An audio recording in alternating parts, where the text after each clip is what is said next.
कभी तो सुबह हो तेरे कुंज लब से हो आगाज़, कभी तो सुबह हो तेरे कुंज लब से हो आगाज़, कभी तो शब सरे का गुल से मुश्किबार चले चले भी गुलशन का कारोबार चले, गुलों में रंग भरे बादलों बहार।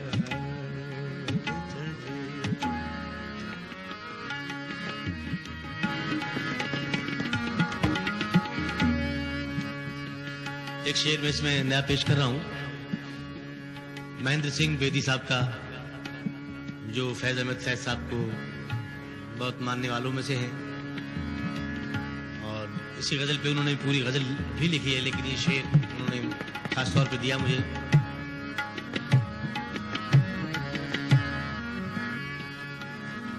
हुआ जो तेरे नजर नीम कश तो क्या हासिल, हुआ जो तेरे नजर नीम कश तो क्या हासिल, मजा तो जब है कि सीने के आर पार चले, मजा तो जब है कि सीने के आर पार चले, चले भी आपके गुलशन का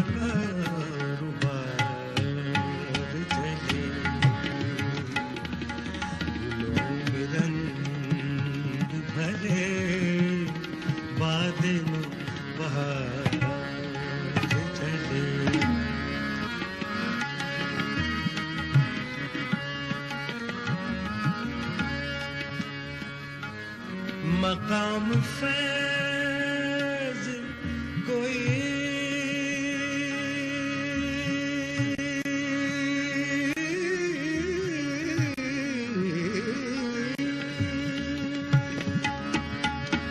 मकाम फैज कोई मकाम फैज कोई मकाम फैज कोई मकाम फैज कोई राह में जच्चा ही नहीं, जो कुए यार से निकले तो सूबेदार चले, चले भी आओगे गुलशन का कारोबार चले, गुलों में रंग भरे बादल बहार चले। हवस की सबसे गहरी चाल में आए हुए हैं, हवस की सबसे गहरी चाल में आए हुए हैं, हम अपनी ख्वाहिशों के जाल में आए हुए हैं, मैं अपनी चाहतों को दुश्मनों में बांट दूंगा कि उनके हक भी मेरे माल में आए हुए हैं, हमारा फासला अब आसमां से बढ़ गया है, हमारा फासला अब आसमां से बढ़ गया है कि हम तकदीर के पाताल में आए हुए हैं, दरिंदे फिर रहे हैं शहर की गलियों में हर सू, मगर